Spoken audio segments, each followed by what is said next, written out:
Ya, bersyukur hari ini ketemu lagi dengan saya dan kita akan pelajari hari ini tentang bahasa Ibrani, yaitu tentang sejarah dari bahasa Ibrani.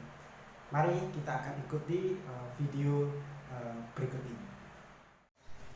Ya, saudara sekalian, kita akan belajar mulai dari awal, yaitu berbicara tentang eh, sejarah dan sifat bahasa Ibrani. Ini yang saya pakai adalah diktat, jadi saudara juga bisa melihat di diktatnya masing-masing. Terkait dengan sejarah dan sifat bahasa Ibrani, memang kita tahu bahwa bahasa Ibrani itu berasal dari rumpun bahasa Semit. Ya, ini yaitu bahasa-bahasa di Timur Tengah kuno. Jadi berasal dari bahasa Semit, sesuai dengan nama Sem, anak Nuh yang dianggap nenek moyang bangsa-bangsa Timur Tengah ya. Nah, seperti itu, saudara bisa lihat rumpun bahasa itu ada 3 cabang. Cabang timur bahasa Akkad mencakup bahasa Babel dan Asyur. Cabang selatan bahasa Arab dan bahasa Ethiopia.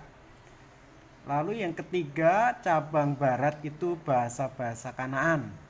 Ada bahasa Ebla, Ugarit, Moab, Ibrani. Nah ini ya, Ibrani dan bahasa Aram.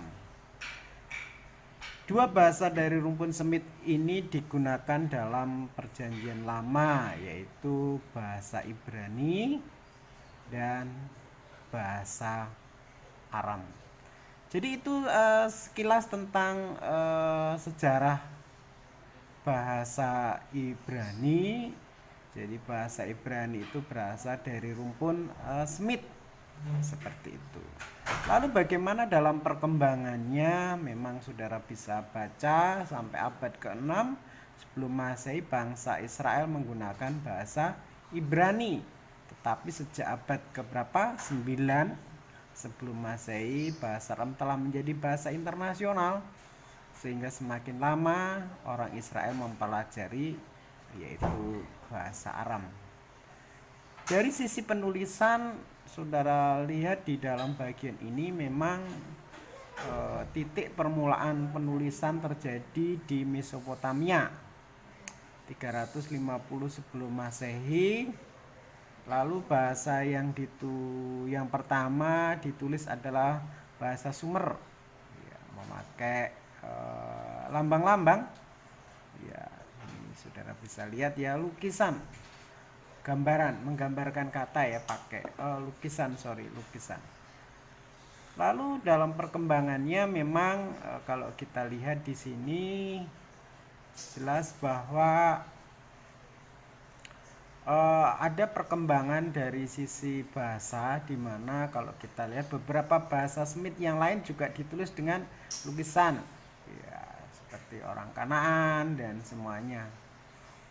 Tetapi nanti kalau kita lihat memang akan berubah dalam bentuk lambang-lambang ya.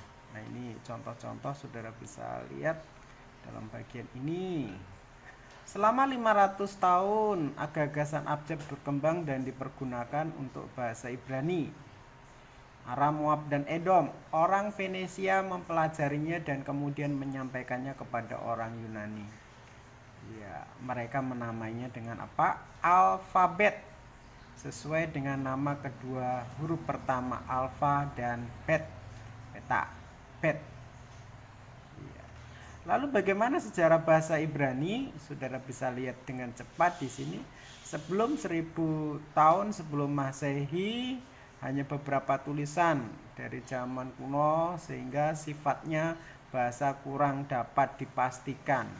1000 sampai 500 sebelum Masehi kita mengenal dengan bahasa Ibrani klasik yang terutama ya ini yang dipakai kita perjanjian lama.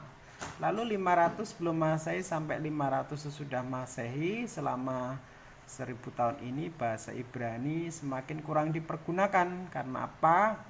Ya karena memang nanti kalau kita lihat terjadi perubahan di mana yang dipakai itu adalah bahasa Yunani. 500 sampai 1900 sudah Masehi, selama 14 abad bahasa Ibrani hidup sebagai bahasa sastra untuk kaum Yahudi, tetapi tidak dipakai dalam bahasa sehari-hari. Nah, oleh karena itu Alkitab Perjanjian Lama yang ditulis dalam bahasa Ibrani resmi disalin ke dalam bahasa Yunani oleh orang-orang Masyuret ya. Itu sekilas terkait dengan sejarah. Nah, bagaimana dengan bahasa Ibrani dan bahasa Indonesia? Kayaknya ada kemiripan. Misalnya bahasa Ibrani nafi, kita nabi, bait, kokma, hikmah, Elohim, Allah, Torat, ya. Mirip-mirip sih. Ya, seperti itu. Ya, saya rasa itu pendahuluan terkait dengan bahasa Ibrani. Saya rasa saudara bisa lebih mempelajari lebih jelas di diktat ya. Terima kasih, Tuhan memberkati.